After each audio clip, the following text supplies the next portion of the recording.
જય શ્રી કૃષ્ણ મિત્રો જે માતાઓ બહેનો સવારે ઉઠીને ઘરના આંગણે પાણી છાંટે છે તે આ વિડીયોને ધ્યાનથી જોવો અને સાંભળો।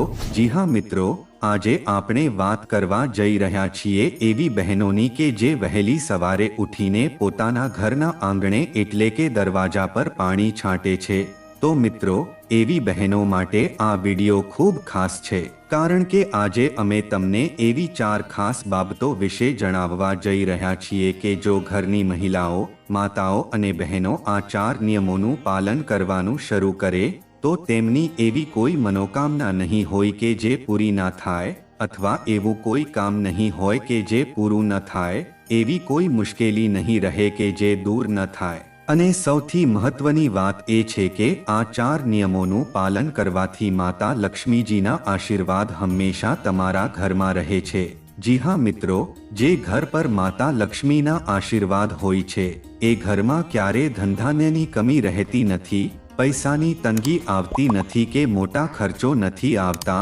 માટે મિત્રો, આ 4 નિયમો વિશે જાણવું ખૂબ જરૂરી છે। અને ખાસ કરીને એવી બહેનો જેઓ દરરોજ સવારે પોતાના ઘરના દરવાજા પર પાણી છાંટે છે, એમણે આ વાત ધ્યાનથી જરૂર સાંભળવી જોઈએ। સાથે સાથે એક વાત તમે ચોક્કસથી સાંભળી હશે કે માતા લક્ષ્મીજીની બહેન છે દરિદ્રતા। હવે જ્યાં લક્ષ્મી નથી હોતી ત્યાં દરિદ્રતા આવે છે, અને જ્યાં દરિદ્રતા આવે છે એ ઘર જીવી શકવા જેવું રહેતું નથી। જી હા મિત્રો, ત્યાં હંમેશા સતત મુશ્કેલીઓ રહે છે, ધનની તંગી રહે છે, તણાવ રહે છે, અને ધીરે ધીરે એવા કામો અટકવા લાગે છે કે માણસ હેરાન થઈ જાય છે। તો મિત્રો, હવે સમજીએ કે આ 4 નિયમો છે જે ઘરની મહિલાઓએ સતત જીવનમાં પાળવા જોઈએ, અને જો તમે આજે જ આ નિયમોનું પાલન કરવાનું શરૂ કરો છો તો તમારા કોઈ પણ કામ અધૂરા નહીં રહે અને એવું કોઈ સપનું નહીં હોય જે સાકાર ન થાય। જી હા મિત્રો, આ 4 નિયમો એવા છે કે એકવાર તમે એને જીવનમાં અપનાવી લો તો પછી તમારે કોઈ ઉપાય કે વ્રત કરવાની જરૂર પડશે નહીં। તમારું મન શાંત રહેશે, જીવનમાં શાંતિ આવશે, અને એટલું ધન આવશે કે તમે ખુદ ચોંકી જશો। સાથે જ જો તમારું કોઈ જૂનું કર્જ એટલે કે દેવું છે તો એ પણ ધીરે ધીરે ઓછું થવા લાગે છે। જી હા મિત્રો, માતા લક્ષ્મીજીને હંમેશા શુદ્ધ જગ્યા પસંદ હોય છે, અને એમની બહેન દરિદ્રતાને ખરાબ, દુર્ગંધયુક્ત અને અશુદ્ધ જગ્યા પસંદ હોય છે। તો તમે સામાન્ય રીતે સમજી જ શકો છો કે જ્યાં પ્રેમ હોય, શાંતિ હોય, ધન સંપત્તિ હોય એ ઘરમાં લક્ષ્મીજીનો વાસ હોય છે, અને જ્યાં સતત ઝઘડા, ગાળું, કકળાટ કે નકારાત્મક વાતો ચાલતી રહે છે એ ઘરમાં દરિદ્રતા રહે છે। માટે મિત્રો, હવે આપણી ખોટી ભૂલો, આદતોને ઓળખીને આજથી જ સુધારવાની શરૂઆત કરી દો। અને આ જ બધી વાતો અમે તમને અહીં જણાવવા જઈ રહ્યા છીએ, તો વિડીયોને અંત સુધી જરૂર જોજો, કેમ કે કદાચ આ વિડીયોને જોયા પછી તમારું જીવન બદલાઈ શકે છે।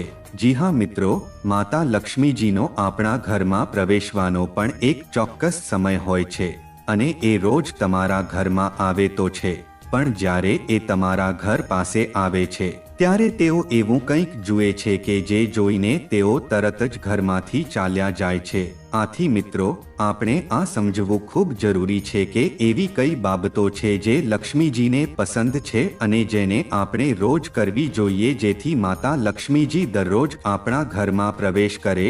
જી હા મિત્રો, શાસ્ત્રો મુજબ કહેવાય છે કે લક્ષ્મીજી દરરોજ વહેલી સવારે પૃથ્વી પર ભ્રમણ કરવા નીકળે છે, અને જ્યારે તમારા ઘરના દરવાજા સુધી આવે છે અને જો તે એવું જુએ કે તમારા ઘરમાં બધા લોકો સૂતેલા છે અને ઘરમાં કોઈ સાફ સફાઈ નથી, ઘર મંદિરમાં હજુ ભગવાને પોઢાડી રાખ્યા છે, નથી દીવાબત્તી થઈ, એવું જોઈને તે ત્યાંથી પાછા ફરી જાય છે, અને એમની જગ્યા પર એમની બહેન દરિદ્રતા ઘરમાં આવી જાય છે, અને પછી તમારું જીવન ધીમે ધીમે મુશ્કેલી ભર્યું થવા લાગે છે, ઘરમાં પૈસાની તંગી થવા લાગે છે, તણાવ વધે છે, અને સંઘર્ષ શરૂ થાય છે। માટે મિત્રો, આ બધી સમસ્યાઓથી બચવા માટે ઘરની મુખ્ય સ્ત્રીઓ, બહેનોએ ખાસ કરીને આ 4 નિયમોનું પાલન કરવું જરૂરી છે। જેનો સૌપ્રથમ નિયમ છે કે સવારે વહેલા ઉઠવાનું છે અને શક્ય હોય તો બ્રહ્મ મુહૂર્તમાં એટલે કે સવારે 4 થી લઈને 5:30 વચ્ચે અથવા વધુમાં વધુ 6 વાગ્યા સુધી ઉઠીને ઘરના મુખ્ય દરવાજા પર પાણી હાંટવાનું છે। મિત્રો, અહીં ખાસ વાત એ છે કે પાણી હાંટવાનું છે, નહીં કે ઢોળવાનું। ઘણા લોકો સવારે ડોલ પાણી ભરીને દરવાજો ધોઈ નાખે છે, પણ તેનો મતલબ એ નથી। જે અસર પાણીને છાંટવામાં છે એ ધોઈ નાખવામાં નથી। અને આ પાણી પણ ક્યાંથી લાવવાનું છે? તો તમારા ઘરના રસોડામાંથી લાવવાનું છે। અને એ પણ એવું પાણી કે જે પીવાનું હોય, જેમાંથી કોઈએ પાણી પીધું ન હોય એવું 1 લોટો પાણી ઘરના રસોડાના જ પાણીના વાસણમાંથી ભરવાનું છે અને એ પાણી ઘરના દરવાજા પર હાંટવાનું છે। પાણી હાંટતા પહેલા દરવાજાની અને તેના આસપાસની બાજુમાં સારી રીતે સાફ સફાઈ કરવાની છે, જેમાં સૌથી પહેલા તમે સાવરણીથી કચરો દૂર કરો અને બધું સફાઈ કરો, પછી જ પાણી છાંટો। મિત્રો, સીધું જ પાણી લઈને છાંટવા ના જાવ, કારણ કે આવું કરવાથી લાભ થતો નથી। જી હા મિત્રો, જો તમે રોજ સવારે પ્રેમથી, શાંતિથી આ એક સામાન્ય નિયમનું પણ પાલન કરો છો તો એના ખૂબ જ મોટા લાભ તમને જીવનમાં મળે છે। કેમ કે આવું કરવાથી ઘરમાં શાંતિ આવે છે અને લક્ષ્મીજીનો વાસ થાય છે અને દરિદ્રતા દૂર થાય છે। કારણ કે સવારે તમે આ જળને તમારા ઘરના મુખ્ય દરવાજા પર છાંટો છો તો એનો અર્થ એ છે કે રસોડામાં જ્યાં આપણે પીવાનું પાણી રાખીએ છીએ એ સ્થાનને પિતૃઓનું ઘર માનવામાં આવે છે। તો જ્યારે એ પવિત્ર સ્થાનથી આપણે પાણી લઈને ઘરના દરવાજા પર છાંટીએ છીએ ત્યારે પિતૃ દેવતાઓ પણ અત્યંત પ્રસન્ન થાય છે। એટલા માટે મિત્રો, તમારે કરવાનું એટલું જ છે કે દરરોજ વહેલી સવારે બ્રહ્મ મુહૂર્તમાં ઉઠીને તમારા રસોડામાંથી 1 લોટો કે કળશમાં શુદ્ધ પાણી ભરવાનું છે અને આ પાણી ખાસ કરીને એ જ સ્થાનેથી ભરવું જોઈએ જેમાં પીવાનું પાણી રાખવામાં આવે છે અને જે કોઈએ પીધું ન હોય। હવે જો ક્યારેક એવું બને કે રસોડામાં પાણી ન હોય તો પછી તાજું શુદ્ધ પાણી પણ લઈ શકો છો, પણ શક્ય હોય ત્યાં સુધી રસોડાના પીવાના પાણીથી જ છાંટવાનો પ્રયાસ કરવો, જેમાંથી 1 લોટો ભરીને ઘરના મુખ્ય દરવાજા પર આવી જવાનું છે અને એ પાણી તમારા હાથની હથેળીમાં થોડી થોડી માત્રામાં લઈને દરવાજા આસપાસ અને ઘરની બાઉન્ડરી સુધી હાંટવાનું છે। મિત્રો, આ વાત ખાસ યાદ રાખો કે પાણી ઢોળવાનું નથી પણ હાંટવાનું છે। એવું ના કરો કે આખો લોટો એકસાથે ઢોળી દો, પણ શ્રદ્ધાથી, ભક્તિભાવથી પાણી છાંટો, કારણ કે એ રીતે જ જળ હાંટવાનું મહત્વ શાસ્ત્રોમાં બતાવવામાં આવ્યું છે। અને જે ઘરની માતાઓ, બહેનો દરરોજ સવારે ઉત્સાહથી, શ્રદ્ધાથી અને ભાવપૂર્વક પોતાના ઘરના મુખ્ય દરવાજા પર રસોડાના પાણીથી જળને છાંટે છે એ ઘર માતા લક્ષ્મીજીને ખૂબ જ પ્રિય લાગે છે અને એ ઘરમાં એ પોતાના આશીર્વાદ હંમેશા રાખે છે। એ ઘર લાંબા સમય સુધી સુખ, શાંતિ અને સમૃદ્ધિથી ભરેલું રહે છે અને સાથે સાથે આવા ઘરના પિતૃઓ પણ પ્રસન્ન રહીને પોતાના વંશજોને દુઃખમુક્ત રાખે છે। મિત્રો, હવે બીજી વાત એ છે કે જ્યારે જળ હાંટવાનું કાર્ય પૂરું થાય અને પછી જ્યારે માતાઓ સવારે વહેલા સ્નાન આદિ કરીને પૂજન કરે છે અને પૂજન પછી પોતાના ઘરના મુખ્ય દરવાજાના ઉંબરા પર એક સાથીઓ કરીને એક દીવો પ્રગટાવે છે તો એવા ઘરની પ્રગતિ ખૂબ જ થાય છે। પછી ભલે એ દીવો ગોળ વાટનો હોય કે લાંબી વાટનો હોય તે મહત્વનું નથી, પણ દેવી પૂજન માટે લાંબી વાટનો દીવો વધુ શ્રેષ્ઠ ગણાય છે। અને મિત્રો, જ્યારે માતા લક્ષ્મીજી સવારે તમારા ઘરના દ્વાર પાસે આવે છે અને જુએ છે કે અહીં ઉંબરા પાસે દીવો પ્રગટેલો છે તો માતા લક્ષ્મીજી એ ઘરમાં તરત પ્રવેશ કરે છે। માતા લક્ષ્મીને આ દીવો સ્વાગતના સ્વરૂપમાં દેખાય છે અને જો એવું કાંઈ ના કરો તો મિત્રો, એવા ઘરોમાં પછી તેમની બહેન દરિદ્રતા આવી જાય છે। તો આ નિયમો આજથી જ પ્રેમ, શ્રદ્ધા અને લાગણીથી તમારા જીવનમાં ઉતારવાનું શરૂ કરી દો। જી હા, તો મિત્રો, આ બીજી બાબત થઈ કે જે ઘરમાં દરરોજ વહેલી સવારે જળ હાંટવાનું થાય અને પછી મુખ્ય દરવાજા પર ઉંબરા પૂજન પછી દીવો પ્રગટવામાં આવે તો એ ઘર પર લક્ષ્મી માતાજી ખૂબ પ્રસન્ન થઈને અવશ્ય પ્રવેશ કરે છે। અને ત્યારબાદ હવે ત્રીજી વાત એ છે મિત્રો કે જે ઘરના મુખ્ય દરવાજા પાસે એક નાનકડી રંગોળી બનેલી હોય તો એ પણ લક્ષ્મી માતાજીને ખૂબ જ આકર્ષે છે। મિત્રો, એ રંગોળી મોટી હોવી જરૂરી નથી, પણ એક નાનું સ્વસ્તિક પણ હોય તો પણ ચાલે। જો રંગોળી ન હોય તો ઘઉંના લોટ અથવા ચોકથી બનાવેલો સ્વસ્તિક પણ ચાલે, અને જો રંગોળી બનાવી શકાય તો જરૂર બનાવો। રોજ સવારમાં એક નાનકડી રંગોળી બનાવવાની આદતને વિકસાવો, કારણ કે જ્યારે લક્ષ્મી માતાજી એ રંગોળીને જુએ છે ત્યારે એ ખુશ થઈને એ ઘરમાં પ્રવેશ કરે છે। મિત્રો, હવે વાત કરીએ ચોથા મુદ્દાની, જે થોડીક અલગ છે અને શક્ય છે કે તમને એ વિશે ખબર ના હોય, અને એ છે ઘરના મુખ્ય દરવાજા પર એક ભરેલો જળનો કલશ રાખવો જોઈએ। મિત્રો, એ કલશ માટીનો હોય કે તાંબાનો કે કોઈ પણ ધાતુ જે લોખંડ સિવાયનો ચાલે। આજે પણ ઘણા ગામડાઓમાં જૂના ઘરોમાં જોવા મળે છે કે લોકો દરવાજા પાસે પાણી ભરેલો કળશ રાખે છે, જે લક્ષ્મી માતા માટે એક આમંત્રણ સમાન હોય છે। એટલે આજે જ તમે પણ તમારા ઘરના મુખ્ય દરવાજા પર તમારા મનગમતી જગ્યા પર એક લોટો જેમાં શુદ્ધ પાણી ભરીને મૂકી દો, અને બીજું કાંઈ કરવાનું નથી, માત્ર લોટો ભરીને મૂકી દેવાનો છે। અને આ પાણી જોઈને લક્ષ્મી માતાજી અતિ આનંદિત થાય છે અને ઘરમાં પ્રવેશ કરે છે। તો મિત્રો, આ 4 નિયમો, 4 પવિત્ર ક્રિયાઓ જે સ્ત્રીઓ રોજ સવારે શ્રદ્ધાથી કરે છે, તેના ઘરમાં લક્ષ્મી માતા રોજ સાક્ષાત રૂપથી પ્રવેશ કરે છે।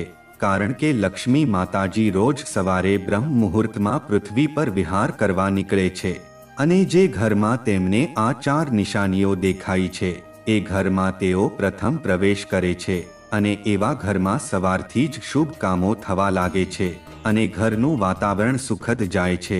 અને મિત્રો, ધીમે ધીમે ઘરમાંથી દેવું દૂર થવા લાગે છે, અને જે ધનની તંગી હોય એ પણ સમાપ્ત થવા લાગે છે। મિત્રો, જો તમે અહીંયા સુધી વિડીયોને જોઈ રહ્યા હો તો તમને નમ્ર વિનંતી છે કે આ વિડીયોને એક લાઈક કરીને કોમેન્ટ બોક્સમાં જય માં લક્ષ્મી જરૂર લખી દેજો। તો મિત્રો, હવે આગળ આપણે એ વાત વિશે જાણીશું કે કેટલાક એવા કાર્યો કે જે દરિદ્રતા એટલે કે લક્ષ્મીજીની બહેનને આકર્ષે છે, અને તેવા ઘરોમાં દરિદ્રતા પ્રવેશ કરે છે ત્યાં લક્ષ્મી માતા પ્રવેશતા નથી, પરંતુ એમના બદલે દરિદ્રતા આવે છે। અને જ્યારે એ આવે છે ત્યારે શું બને છે એ તો તમે સમજી શકો છો કે જે હોય તે પણ રહેતું નથી, અન્ન ધનના ભંડાર ખાલી થાય છે અને કંટાળાજનક જીવન શરૂ થાય છે। તો મિત્રો, હવે પસંદગી તમારી છે કે લક્ષ્મીજીને પ્રસન્ન રાખવા માટે આ 4 પવિત્ર નિયમો જીવનમાં લાવવા છે કે દરિદ્રતાને ઘરમાં પ્રવેશ આપવાનો છે। મિત્રો, હવે આપણે વાત કરીએ કે દરિદ્રતા કઈ રીતે ઘરમાં પ્રવેશ કરે છે અને કઈ બાબતો છે જેને કારણે લક્ષ્મી માતા ક્રોધિત થાય છે અને તેના સ્થાને દરિદ્રતાનો વાસ થાય છે। તો હવે ધ્યાનથી સાંભળજો મિત્રો, જો તમે રોજ સવારે મોડા સુધી સૂતા રહો છો તો તમારા ઘરમાં દરિદ્રતા આકર્ષાય છે। જી હા, સત્ય એ છે કે સૂર્યોદય પહેલા ઉઠવું જોઈએ, પણ જો ક્યારેક એવું શક્ય ન બની શકે તો ઓછામાં ઓછું તમારે 7 વાગ્યા સુધી તો ઉઠી જ જવું જોઈએ, કારણ કે એના પછી જો તમે ઊંઘતા રહો તો એ ઘર લક્ષ્મી માતાજી નહીં પરંતુ દરિદ્રતાને આમંત્રણ આપે છે।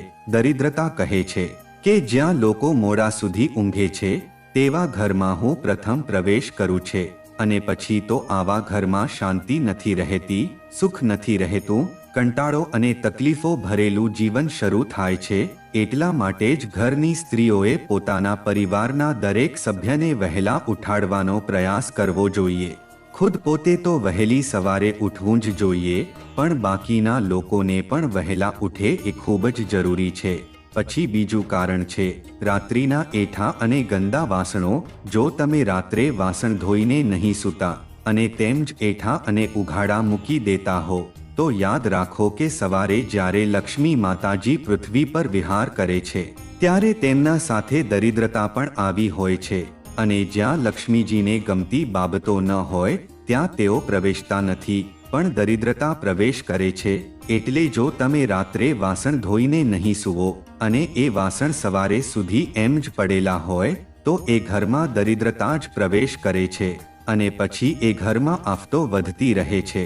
મિત્રો, ત્રીજું કારણ એ છે કે કેટલીક માતાઓ અને બહેનો બપોરે જમ્યા પછી ઊંઘ લે છે. આવો થોડો આરામ જરૂરી છે, પણ થોડાકની જગ્યાએ 3 કલાકથી વધુનો આરામ નિયમોની વિરુદ્ધ છે, અને એવો આરામ એ ઘરમાં સકારાત્મક ઉર્જાને ઓછી કરે છે અને નકારાત્મકતાને આમંત્રણ આપે છે. તેથી યોગ્ય છે કે તમે બપોરે થોડો આરામ કરો, પણ લાંબી ઊંઘ ન કરવી જોઈએ. ખાસ કરીને ઘણી વખત બપોરની ઊંઘને કારણે ઘરના કામો કરવામાં આળસ આવે છે. માટે મિત્રો, તમારે લક્ષ્મીજીને વાસ આપવો છે કે દરિદ્રતાને આમંત્રણ આપવું છે, એ નિર્ણય તમારો અને તમારી મરજી છે.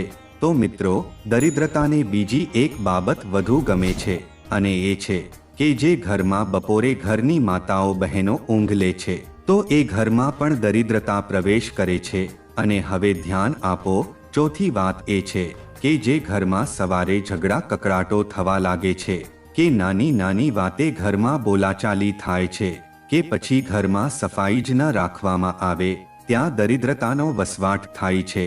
મિત્રો, જો ઘરમાં જ્યાં ત્યાં કચરો પડ્યો રહેતો હોય, માખીઓ બમણતી હોય, ગંધ આવતી હોય અને ઘરના ખૂણાઓ ગંદા હોય, તો એ દરિદ્રતાને ખૂબ જ પ્રિય છે અને એ ઘર તેમના માટે આમંત્રણ સમાન હોય છે. અને છેલ્લી અને ખૂબ જ ખાસ વાત એ પણ ધ્યાનથી સાંભળો કે જે ઘરમાં લીંબુ અને મરચું સાથે રખવામાં આવે છે, ત્યાં દરિદ્રતા નિશ્ચિત રૂપે પ્રવેશ કરે છે. મિત્રો, કદાચ તમે જાણતા ન હો, પરંતુ લીંબુ મરચું સાથે રાખવાથી નકારાત્મક ઉર્જા વધે છે, દરિદ્રતાને આમંત્રણ મળે છે. તો જો તમે લીંબુ ફ્રીઝમાં રાખો છો, તો મરચું બહાર રાખો. મિત્રો, બંનેને ક્યારેય પણ સાથે ન રાખો. પછી ભલે ફ્રીઝમાં અલગ અલગ જગ્યાએ રાખો, પણ એક જ જગ્યાએ નહીં. અને કદાચ આ જ કારણ છે કે ઘણા લોકો ઘરના મુખ્ય દ્વાર પર લીંબુ મરચું લટકાવે છે, જેથી કરીને નકારાત્મકતા ઘરમાં ન આવે અને બહાર જ રોકાય. તો મિત્રો, આ તમામ વાતો એવી છે કે જો તમે એનો ખાસ કરીને ખ્યાલ રાખો છો અને જે નિયમો આજે શીખ્યા છો એનું પ્રતિદિન પાલન કરો, તો નિશ્ચિત છે કે તમારા ઘરમાં માતા લક્ષ્મીનો વાસ રહેશે અને સુખ, શાંતિ, સમૃદ્ધિ પણ સાથે આવશે. અને બીજી તરફ જો તમે આ બધું તમે અવગણો છો, તો દરિદ્રતા ઘરમાં પ્રવેશ કરશે અને પછી જીવનમાં ગરીબી અને કંગાલી જ આવશે. તો મિત્રો, હવે તમારે નક્કી કરવાનું છે કે તમારે કઈ માતાને ઘરમાં આમંત્રણ આપવું છે. સાથે જ મિત્રો, મહિલાઓ આ નિયમો જીવનમાં જરૂર પાળવા જોઈએ, જેવા કે ઘરને હંમેશા સ્વચ્છ અને ચોખ્ખું રાખવું જોઈએ, કેમ કે સ્વચ્છતાથી ઘરમાં સકારાત્મક ઉર્જાનો પ્રવાહ થાય છે. નિયમિત રીતે પૂજા પાઠ ઘરમાં કરવા જોઈએ અને દેવી દેવતાઓની પૂજા કરવી જોઈએ. ઘરમાં તુલસીનો છોડ વાવવો શુભ માનવામાં આવે છે અને તે ઘરમાં સકારાત્મક ઉર્જા લાવે છે.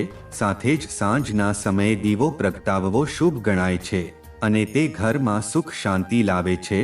શૌચાલયનો દરવાજો હંમેશા બંધ રાખવો જોઈએ અને સ્ત્રીઓએ ઉંબરા પાસે બેસીને ભોજન ન કરવું જોઈએ. સાથે જ ઘરનો અગ્નિકોણ ખુલ્લો હોવો જોઈએ, એટલે કે ત્યાં કોઈ સામાન ન મૂકવો જોઈએ, જેથી ઘરની સ્ત્રીઓ ધન અને સફળતા પ્રાપ્ત કરી શકે છે. ઉત્તર દિશામાં બની શકે તો સામાન ઓછો અથવા જગ્યા ખુલ્લી રાખવી જોઈએ, અથવા ત્યાં પાણીની ટાંકી, બોરિંગ અથવા બેઝમેન્ટ હોવું જોઈએ, જેથી કરીને સ્ત્રીઓને સફળતા મળી શકે છે. સાથે જ ઘરની દક્ષિણ પશ્ચિમ દિશામાં દાગીના રાખવાથી સુરક્ષામાં વધારો થાય છે અને રોજ શિવ પાર્વતીની પૂજા કરવી અને તેમના મંત્રોનો જાપ કરવો જોઈએ, જેથી પતિ પત્નીના સંબંધોમાં સુધારો થાય છે. તો મિત્રો, જો આ વિડિયો તમને ગમ્યો હોય તો વિડિયોને લાઈક કરીને કમેન્ટ બોક્સમાં જય માં લક્ષ્મી જરૂર લખજો. ધન્યવાદ.